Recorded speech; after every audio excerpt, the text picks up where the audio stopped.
पनौती जिस दिन पैदा हुई उसके जन्म के कुछ समय बाद ही उसकी माँ चल बसी और जब उसको घर लेकर आए तो उसके अगले दिन ही उसके पिता मोहन की नौकरी चली गई।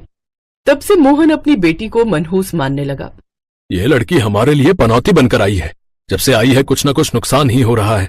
पहले अपनी माँ को खा गई और अब मेरी नौकरी। क्यों इस नन्ही सी जान को दोष देता है मोहन?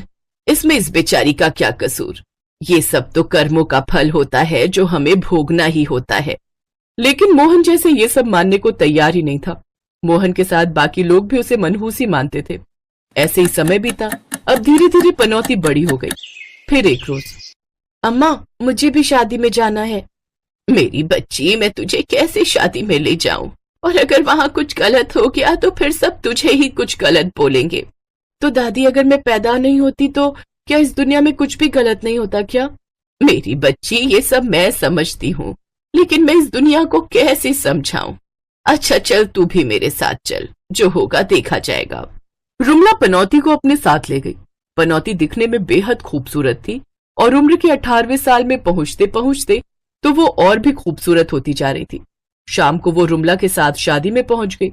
उसे देख मोहल्ले की औरतें बोली, ये लो, रुमला काकी इस पनौती को भी अपने साथ ले आई।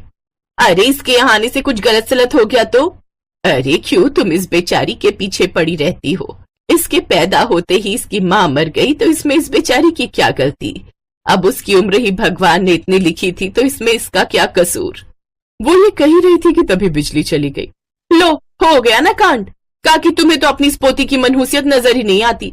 ये सुनकर पनौती रोने लगी और वो वहां से रोते रोते चली गई। रुमला भी उसके पीछे पीछे आ गई। उस रोज पनौती देर तक रोती रही, फिर भूखे पेट ही सो गई। अगले दिन उसकी दादी ने उसकी पसंद के आलू के पराठे बनाए और उसे खाने को दिए। लाडो, आज तेरा 12वीं का रिजल्ट है ना? जा जल्दी स्कूल जा और अच्छी सी खुशखबरी लेकर आ। अरे माँ, खाना तैयार हो गया तो टिफिन दे दो। ले लाडो, ये अपने बापू को पकड़ाती जा। पनौती टिफिन लेकर बाहर आई। क्या माँ, इस पनौती के हाथ भिजवा दिया? अब जरूर कुछ ना कुछ बुरा होगा मेरे साथ। ये सुनकर पनौती ने गुस्से में टिफिन फेंक दिया और वो स्कूल चली गई, जहां उसे पता चला कि वो सारे स्कूल में अव्वल आई है।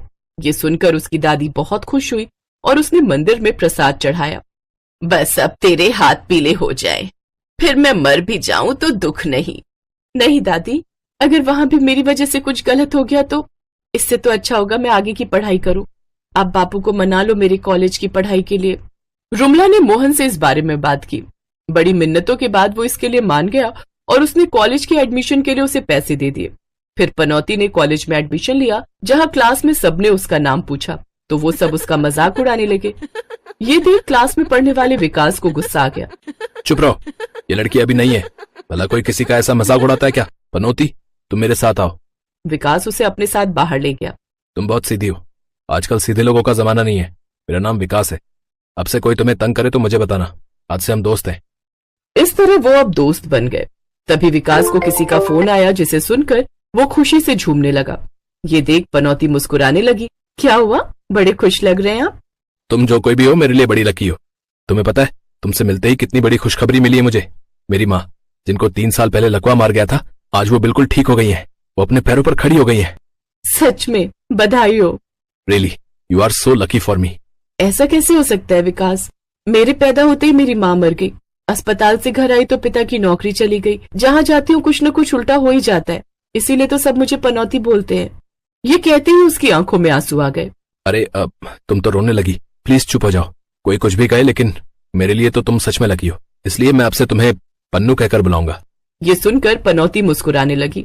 अब दोनों साथ साथ कॉलेज में रहते। धीरे धीरे दोनों में दोस्ती बढ़ती गई और कब ये दोस्ती प्यार में बदल गई उन्हें पता ही नहीं चला। एक रोज, पन्नू, कल मेरी माँ का जन्मदिन है और मैं चाहता हूँ कि तुम भी कल माँ के जन्मदिन पर घर आओ। अगले दिन वो उसके साथ उसके घर आई। आकाश ने उसे अपनी माँ और बाबा से मिलवाया। माँ, यही है वो जिससे मिलते ही मुझे आपके ठीक होने की खबर मिली। बड़ी ही सुंदर और प्यारी है। तभी विकास के पिता जगमोहन के फोन पर उसके ऑफिस से फोन आया, जिसे सुनते ही वो बहुत खुश हुआ। अरे वाह, क्या तुम सच कह रहे हो? Thank you so much, bye. क्या हुआ जी, बड़े खुश लग रहे हो? अरे बात ही खुशी की है? जिस प्रमोशन का इंतजार मैं पिछले 10 साल से कर रहा था ना, वो आज जाकर मुझे मिला है। अब सैलरी भी 2 गुना ज्यादा हो गई है। क्या सच? तू ठीक कहता था विकास, ये लड़की हमारे लिए बड़ी ही लकी है। अगर ये हमारे घर की बहू बन जाए तो सब कुछ अच्छा होगा। ये सुनकर पनौती और विकास शर्मा गए। उन दोनों की पढ़ाई खत्म होते ही सबकी रजामंदी से उन दोनों की शादी हो गई। पनौती अब मालिक परिवार की बहू बनकर आ गई। उसके आते ही विकास की नौकरी भी अच्छी जगह लग गई। पनौती ने भी जल्द ही घर की सारी जिम्मेदारियां उठा ली। शादी के महीने भर बाद तीज का त्योहार आ गया। ये पन्नू की अपने ससुराल में पहली तीज थी। उसे अपनी सास से इसके बारे में पता चला। अपने पति की लंबी उम्र के लिए तीज का व्रत रखा जाता है बहू। इससे उसे सदा सौभाग्यवती होने का आशीर्वाद भोलेनाथ से मिलता है। इसमें लड़की के मायके वाले उसके लिए सिंधारा का सामान लेकर आते हैं, जिसमें कपड़े, श्रृंगार, मिठाई वगैरह आती है। लेकिन तेरे मायके वाले तो। पनौती उदास हो जाती है, लेकिन फिर भी वो इस व्रत को रखने का सोचती है। पनौती सारी तैयारियां कर लेती है। विकास, कल मेरा तीज का व्रत है, मुझे मेहंदी लगवाने पार्लर जाना है, क्या तुम मुझे ले चलोगे? ठीक है, मैं शाम को ऑफिस से आकर तुम्हें ले चलूंगा। अगले दिन पनौती अपना पहला निर्जला तीज का व्रत रखती है। उसके तीज के त्योहार पर उसकी सास घर में एक फंक्शन रखती है, जिसमें आस पड़ोस के सभी लोग आते हैं। लेकिन पनौती की नजरें तो जैसे बस दरवाजे पर टिकी हुई थी और वो किसी के आने का इंतजार कर रही थी। अब वो उदास होने लगती है कि तभी उसकी दादी और पिता सिंधारा लेकर उसके ससुराल आते हैं। ये देख पनौती बहुत खुश होती है। तभी विकास भी खुशी खुशी घर लौटता है और पनौती के उस सबके सामने गोद में उठाकर झूमने लगता है। Thank you, thank you, thank you, thank you. लेकिन हुआ क्या, बताओगे? माँ बाबा, आपको पता है पिछले 20 सालों से हमारी जो हवेली वाली प्रॉपर्टी का केस कोर्ट में चल रहा था ना, वो हम जीत गए। सच, भगवान का लाख लाख शुक्र है। देखा आप सबने हमारी बहू कितनी लकी है। जब से ये आई है हमारे साथ सब अच्छा ही अच्छा हो रहा है। अरे लड़कियां तो भाग्य लक्ष्मी होती हैं, पनौती नहीं। मोहन को अपनी गलती का एहसास होता है और वो अपनी बेटी से माफी मांगता है और जिंदगी में पहली बार उसे अपने सीने से लगाता है। पन्नू आज बहुत खुश थी। आज ससुराल में अपनी पहली तीज के दिन जहां पन्नू को सबका आशीर्वाद मिला, तो वहीं अपने पिता का वो प्यार भी मिल गया जिसके लिए वो बचपन से तरसती आई।